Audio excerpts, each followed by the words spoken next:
I'm going to show you how to make the scalloped edge along your trivet or table topper.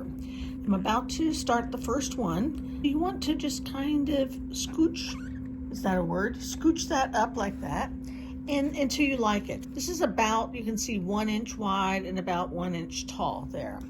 And then what we're going to do is hold on to this and we're just going to zigzag right along the edge, pick up again. And then to make them even, what I like to do is count how many stitches. And I'm thinking like 6, so that'd be 12 back and forth. So 1, 2, 3, 4, 5, 6, 7, 8, 9, 10, 11, 12, and then do it again. So, and then, oops, that came a little loose. So we can adjust it. That's why we keep our needle down position. Adjust it. And then we'll count to 12 again. 1, 2, 3, 4, 5, 6, 7, 8. I think I already had some up there. 9, 10. And then we need to add our next piece of fabric. Okay, we've got enough to get going. We're ready for the next one.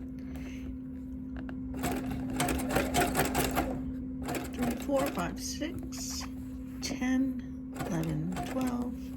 And we'll make our next loop. And we'll wrap again. And you continue in this method all the way around your trivet. 3, 4, 5, 6, 7, 8, 9, 10, 11, 12. And then go ahead and zigzag all around the outside edge of your scallop, just to make sure that all that fabric is secured.